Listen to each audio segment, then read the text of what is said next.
Pero bago tayo magpatuloy ay pakilike ang ating video. Ganun din ang subscribe button, pati na rin ang bell icon para lagi kayong updated sa mga parating ko pang mga uploads.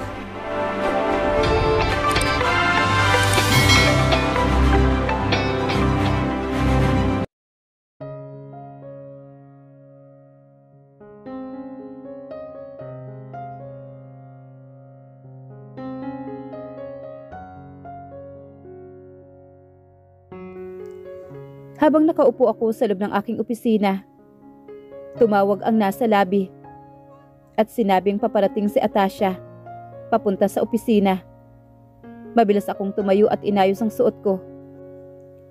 I was about to open the door nang bumukas ito at mabilis din itong isinara. Napatitig naman ako sa suot niya. Nakasuot ito ng formal attire. Hindi mo sinabi sa akin na darating ka? Paos kong sambit at sinalubong siya. Mag-usap tayo. Seryoso niyang sambit at dumiretso sa couch ko. Napatiimbagang naman ako. Sinundan ko siya at umupo ako sa tabi nito. Sa harapan ka umupo. Hindi ako komportable sa posisyon natin. Napakagatlabi naman ako at mariing napatawa at umupo sa harapan niya. Natanggap ko yung message mo. Bibitawan mo ang Grande Hotel, ngunit hindi ang pagdodoktor para kahit papaano ay magkaoras ka sa kumpanya namin. Uwi ka ni Atasha. Hindi pumayag si Dad. Seryosong sabi nito. How about you? Hindi ka rin ba pumayag? O hinayaan lang siya na magdesisyon? Hindi niya gustong ma-pressure ito. Napaawang ang labi niya at nahihirapang lumunok. Kung hindi mo kayang iwan ang trabaho mo, huwag mo nilang ako pakasalan, Victor. Ayoko rin naman magpakasal sa'yo. Napahilot naman ako sa sentido ko. You want me to leave my job, ha, Atasha? Is that also what you want? Kunot noo at hindi makapaniwala kong tanong sa kanya. Oo. I was the one who suggested to Dad. Kaya huwag mo na akong pakasalan. You have no obligation to me and my baby. Napaungol naman ako at marahan na hinawakan ang aking ulo. Stop lying. Wika ko naman rito. I signed the agreement. Alam ko na ang ama mo lang naman ang may gusto nun. Tumayo ako at dumiretso sa lamesa ko. Ayoko. Pagmamatigas naman ni Atasha at sinundan ako sa aking lamesa. Dinayal ko naman ang number ng aking sekretarya. Hinarap ko siya at kita sa mukha ang inis. Mukhang gusto pang makipagtalo. Anong gusto mo? Magpapa-order ako ng pagkain sa sekretary ko. Banayad kong tanong sa kanya. Natigilan siya at napanguso naman. Pero agad bumalik ang sama ng tingin niya sa akin. Hinawakan ko naman ang kamay niya at marahang hinila siya papunta sa aking hita. Anong gusto mo? Tanong ko sa kanya habang nakaupo ito sa kandungan ko. Hindi ako magpapakasal sa'yo. Hindi ako pwedeng tumanggi kay Dad. Ikaw na lang ang umatras. Napakagatlabi ulit ako sa kanya. Hindi ka ba nagugutom? Tiningnan ko siya sa mga labi niya. Pinipigilan ko ang pagngisi dahil mukhang seryosong seryoso siya. Gusto mo ba ng ice cream? Cake? Marahan kong tanong. At hinalikan siya sa tainga. Stop it. Saway naman ni Atasha. Gusto mo ba ng muffins? Marahan na hinawakan ko siya sa bewang. At marahan na pinayuko ito. Hindi ako nandito para kumain at magpaasikaso sa'yo. Alam ko. Sagot naman niya kay Atasha. Tinawagan niya ang sekretarya. Hindi naman nagsasalita si Atasha. Habang kausap ko ang nasa kabilang linya, binaba ko ang tawag at tumikim. Tsaka muling ibinalik ang atensyon ko sa kanya. Marahil na napakagatlabi naman ito habang naghihintay na matapos kong kausapin ang aking sekretarya. Marahan na hinalikan ko ito sa pisngi. Ano pa bang gusto mong sabihin? Sabihin mo na. Makikinig ako sa'yo. Marahan kong sambit sa pagtatahimik niya. Inaamoy ko ang pabango nito. Nagbago ba ang perfume mo? Yan ba ang pag-uusapan natin? Tila hindi makapaniwalang tanong naman ni Atasha. I was already familiar with her scent. Very feminine, sweet powder, and a bit floral. Ngayon dumagdag pa ata ito. She smells seductive and luxurious. Bumaba ang ilong ko sa liig niya. Marahan na pabuntong hininga naman si Atasha. Hinawakan niya ako sa dibdib at bahagya akong itinulak sa kanya. Ano na? Hindi makapaniwalang wika nito. Napaungol naman ako at napatingala ako at bumagsak ang tingin sa kanya. A signed agreement. Don't worry about that, baby. Umatras ka na kasi, Victor. Umatras ka kung gusto mo. Bakit akong uutusan mo? Natatawa kong biro naman kay Atasha. Alam kong hindi niya gagawin iyon. Pero nang natahimik at mukhang nag-iisip siya, ay napalunok naman ako. Marahan na niyakap ko siya at isinubsob ko ang mukha sa kanyang leeg.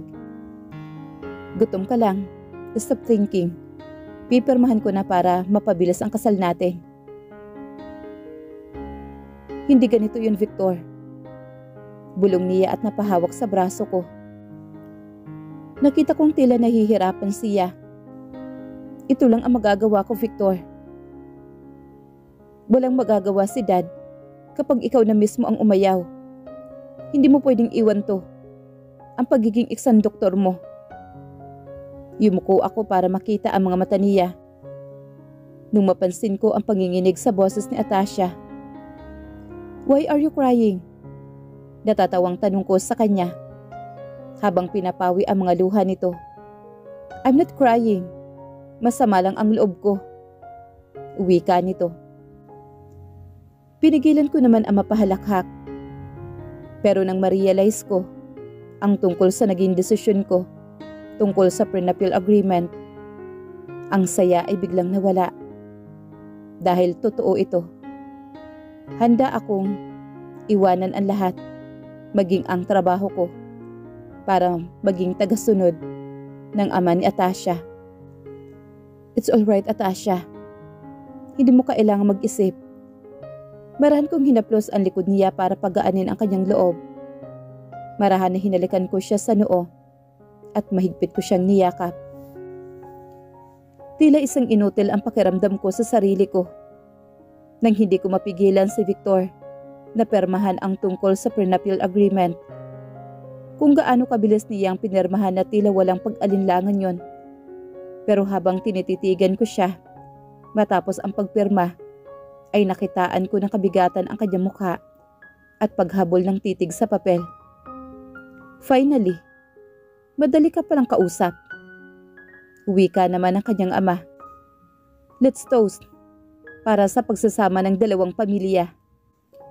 Nakita naman niya ang pag-alinlangan sa mukha ng ina ni Victor. Tumayo ang ama ni Victor, ngunit nanatili sa pagkakaupo naman ang ina niya. Lucia, uwi ka naman ni Mr. Harry, bulong sa asawa nito.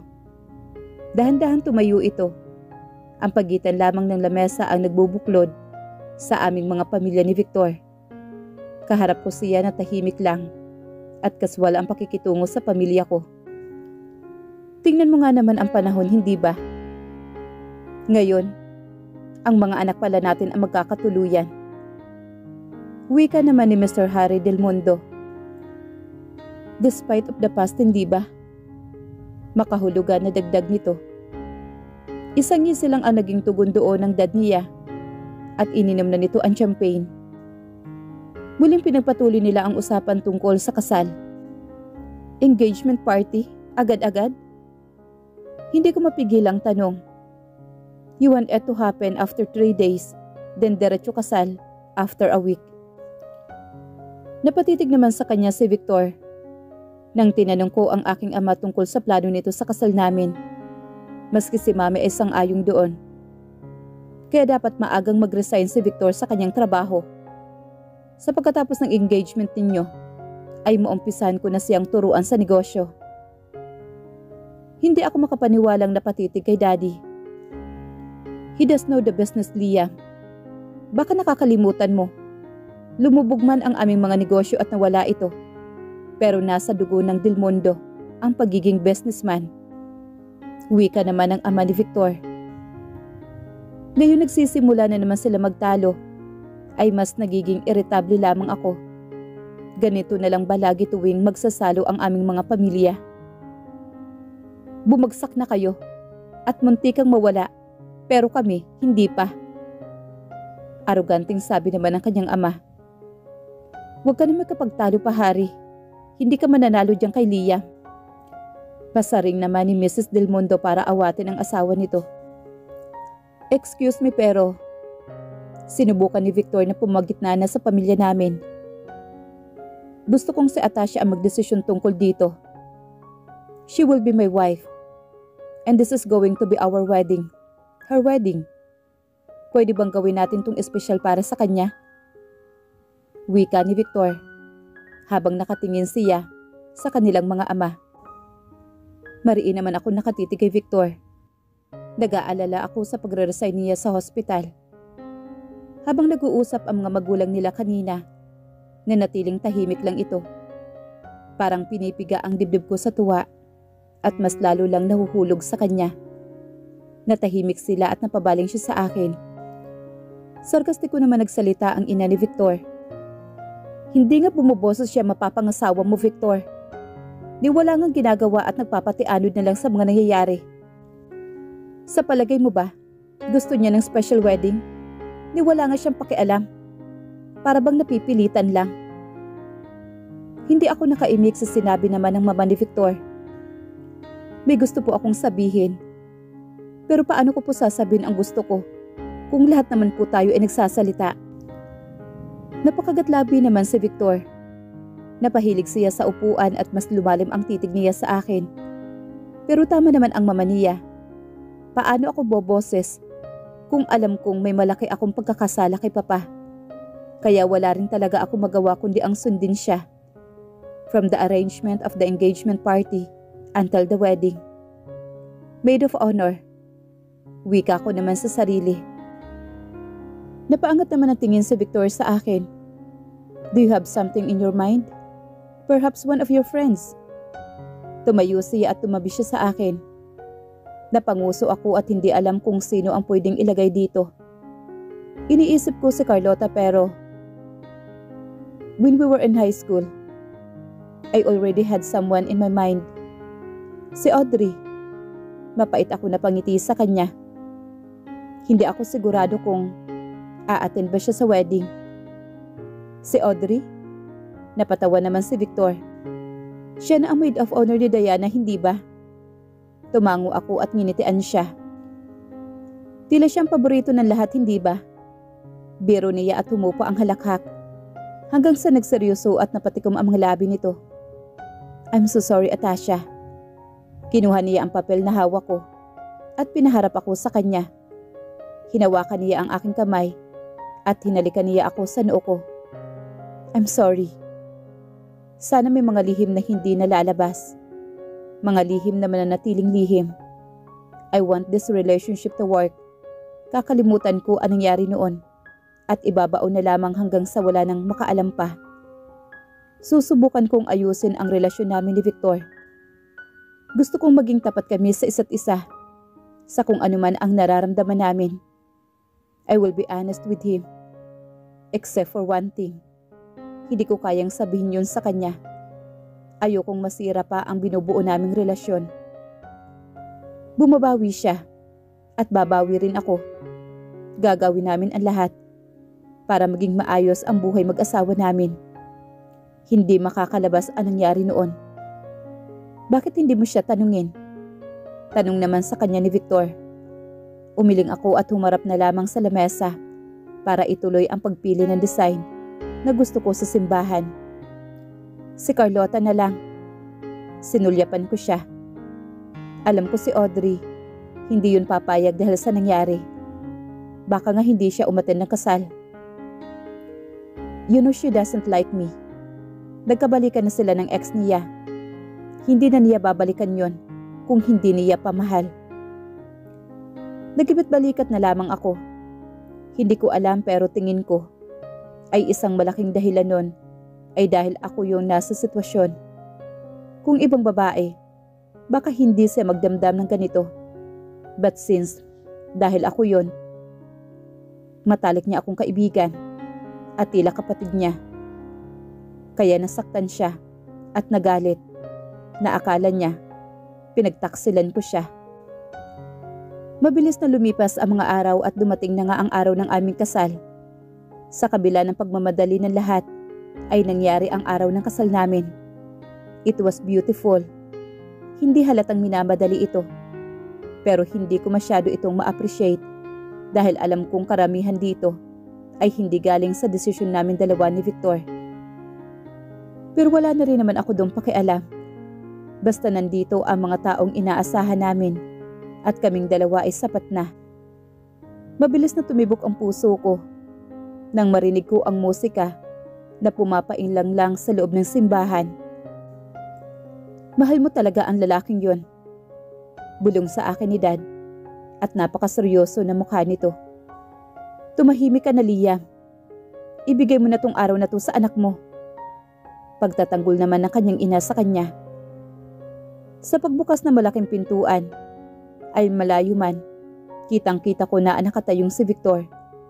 Sa gitna ng altar, katabi nito si Francisco, ang kanyang best man.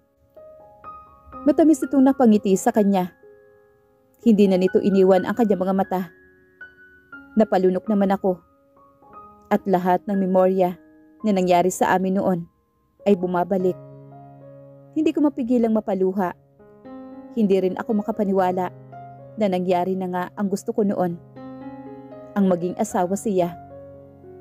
Hindi rin ako makapaniwala na mas ginusto ni Victor na bumalik sa akin. Tila ba ang lahat ng paghihirap, lahat ng pangarap ay nangyari na. Stop crying, Atasha. Bulong naman sa akin ni Mami. Patuloy lang ako sa paglalakad at hindi na napapansin pa ang paligid. It was just me and Victor. Hindi napuputol ang titigan naming dalawa. At heto ako ngayon. Ikakasal na sa kanya. Huminto ako sa kanyang harapan. Marahan na hinawakan naman ako ni Dad. Ngunit ramdam ko na may pag-alinlangan pa siya nang ibigay niya ang kamay ko kay Victor. Ingatan mo ang anak ko. Paos na bulong ni Dad kay Victor. He was about to open his mouth. Na tila may gusto pang sabihin, pero mariin itong napalunok.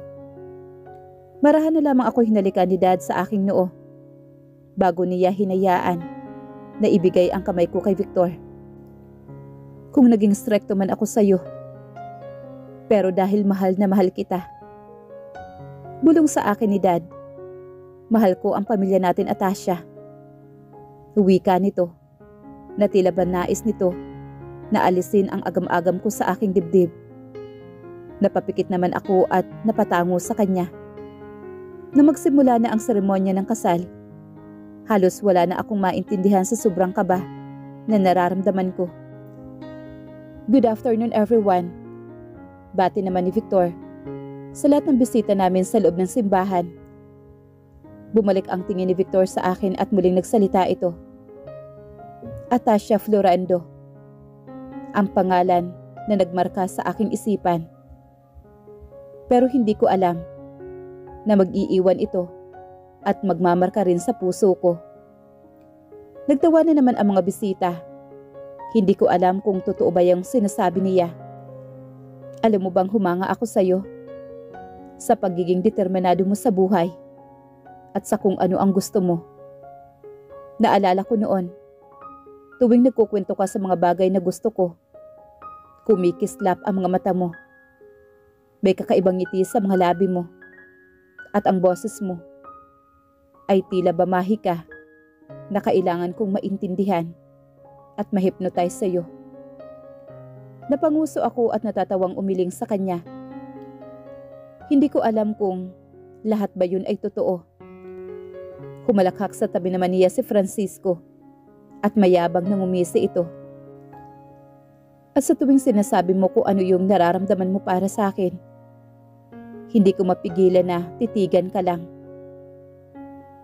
Seryosong sinasabi nito, ngunit may ngiti sa mga labi nito at hindi mo makikita kung nagbibiro nga ba ito. Marahan na hinawakan ni Victor ang aking kamay at pinisil ito. Alam mo bang napakaganda mo, Atasha? At hindi ako mapapagod. Natitigan ka buong buhay ko. Napakaganda mo, Atasha Florendo. Umangat ang gilid ng labi niya at napalunok. Hindi man tayo perpekto. Ang pagmamahalan natin ay tila bahamon. Sa kabila ng lahat na nangyari, susubukan natin na maging maayos ang lahat. Magkasama nating ipaglalaban ito. At ngayong kasal na tayo, habang buhay natititigan kita bilang asawa ko. I love you, baby. Napakagatlabi naman ako at uminit ang buong pisngi ko. Hindi man kami dumaan sa normal na relasyon. Hindi naman niya ako niligawan at hindi ko man lang naranasan na makipag-date sa kanya. Marami kami mga bagay na hindi nagagawa noon ng normal na magkarelasyon. Marahan na hinalikan ni Victor ang aking kamay. Wala nang pumasok sa utak ko. Pinaghalo-halong emosyon na. I love you. Tanging naibulong ko na lamang kay Victor. Ang tanging masasabi ko na lamang ay isang pangako. Hindi ako bibitaw at ipaglalaban ko ang pagsasama natin. Hindi ko pababayaan ang mga sakripisyo mo para sa ating dalawa. Natatakot man ako at may agam-agam sa aking dibdib. Pero ipinananalangin ko na sana malampasan namin lahat ng mga pagsubok na darating sa aming buhay. I've been trying to contact Dr. Del Mondo, pero napaka-busy niya. Simula sa inyong kasal hanggang sa makapag-resign siya dito sa hospital. Anyway, Mrs. Del Mondo, maaari ka bang pumunta dito sa opisina ko para pag-usapan ang tungkol sa iyong pagbubuntis? Seryoso niyang sambit at mabigat na napabuntong hininga. Your last check-up. Nagmamadali kayong umalis dahil abala kayo sa paghahanda sa kasal nyo. Nang makaalis kayo, tiningnan ko ang ultrasound result mo. Bakit? May problema ho ba? Tumahimik siya saglit at bumagsak ang tingin sa kanyang mesa. Nahihirapan siya na pabuntong hininga ng malalim bago ako tinitigan. I think there is a possibility that your pregnancy won't push through. The embryo you have inside seems to be having a hard time development. Tila nabingi naman ako sa kanyang sinabi. This case happens to another mother. Hindi ako nakagalaw at nalilito sa mga sinasabi ng doktor na ito. Are you saying I am not pregnant? Paus kong tanong sa kanya. Pero ba't nakakaranas ako ng katulad ng mga nagbubuntis? Hindi pa tayo sigurado. It's been almost 2 weeks pa, Mrs. Del Mondo. Wika nito. Katulad na lang ngayon, habang chine-check up kita, wala akong makitang heartbeat ng baby mo. Kaya nga gusto kong makausap ang asawa mo para maipaliwanag sa kanya na maayos. Napayuko ako at kunot ang noong iniisip ang sinasabi ng doktora. There is still a chance. Huwag tayo mawala ng pag-asa. Hindi pa naman natin alam sa ngayon kung ano ang mangyayari. Ipagdasal na lang natin after 6 weeks na mabuo ang embryo mo, na makapag-develop siya at malocate natin ang heartbeat ng baby mo. I don't want to give you a false hope, Mrs. Del Mondo. Napahilig ako sa aking upuan at tila nanghihina ako. Napasapo ako sa aking noo at hinihilot iyon. Pero buntis po ba ako? Nahihirapan kong tanong sa kanya. Ganun pa rin ang mararanasan mo, Mrs. Del Mondo. Na tila ba ito sintomas na nagbubuntis ka? Hindi pa tayo sigurado hanggang sa hindi nabubuo ang embryo mo pagkatapos ng 6 na linggo. Natahimik ako at nagpatuloy siya sa pagpapaliwanag sa akin. Pwede po ba akong humingi sa inyo ng pabor, doktora? Bulong ko sa kanya. Of course, Mrs. Del Mondo. Walang problema sa yun sa akin. Ikaw ang pasyente ko. Ikaw ang masusunod. Thank you. Napalunok ako at hinawakan ang aking tiyan. Naroon pa rin ba ang baby ko? Hindi ako pwedeng mawala ng pag-asa. Walang kasiguraduhan na hindi nga ako buntis. Wala rin kasiguraduhan na buntis nga ako. Matapos ang kasal namin ni Victor, ay inayos naman namin ang paglipat sa bahay na binili niya. Pinarenovate ko ito noon at pinagawa sa asawa ni Conrad. Habang lumilipas ang mga araw na magkasama kaming dalawa ni Victor, marami akong bagay na matutunan sa kanya. Mas lalo ko siyang nakilala. Mas nagiging maayos ang relasyon naming dalawa.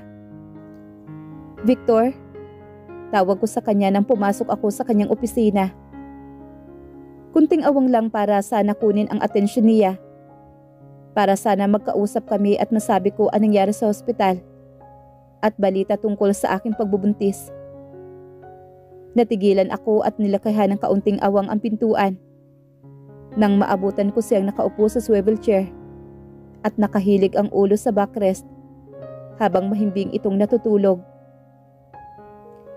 Nilapitan ko siya at pinasadahan ng tingin ang lamesa niyang maraming mga papeles.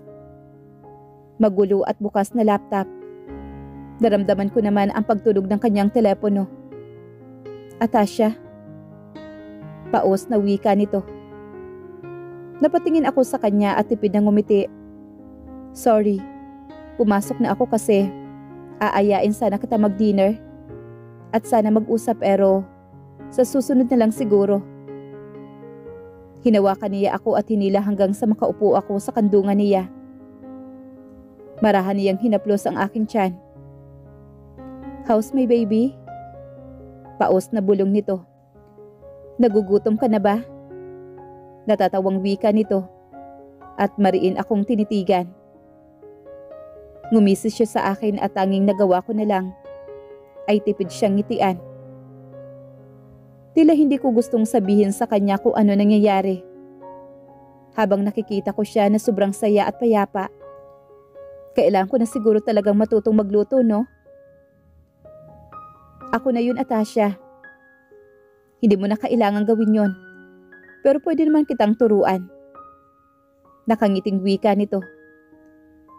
Gusto mo bang mag-hire tayo ng katulong? Just tell me. Para iwas sa alalahanin mo. Hindi ko gustong na-stress ka. Marahan na hinahaplos nito ang tiyan ko.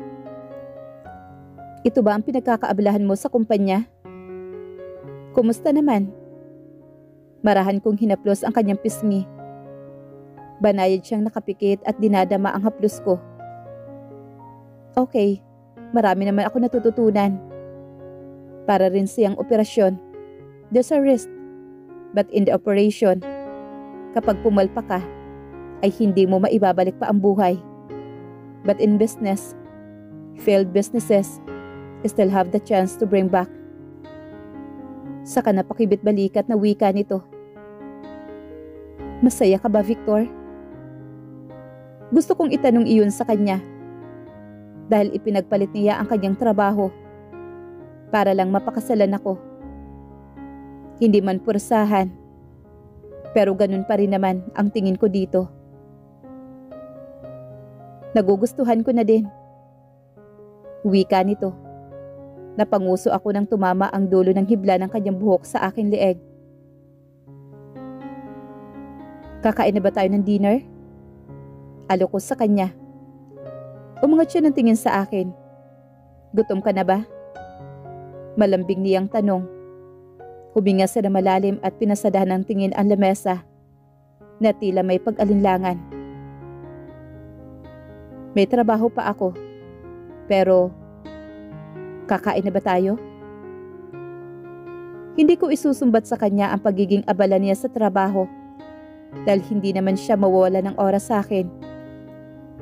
Pero habang nakikita kong nakatambak ang mga trabaho niya, gusto kong makausap si Daddy. Gutom ka na siguro. Hindi masarap yung luto ko. But, sinubukan ko naman. Tumayo ako at humalakhak. Tumayo na rin si Victor. At marahang inilapit niya ang ulo niya sa aking leeg. Malapit sa aking tainga.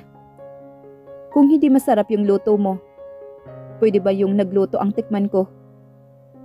Pagbibiro nito, natatawa akong tumingin sa kanya at uminit ang buong pisngi sa kanyang sinabi. Marahang umungol naman si Victor habang sinisimulan nitong halikan ang leeg ko. Victor, hindi ko mapigilang mapaungol sa ginagawa niya. Umangat ang labi niyang may mapaglarong ngisi. Malalim ang kanyang mga titig sa akin hanggang sa bumagsak iyon sa labi ko at unti-unting nawala ang ngisi sa labi nito.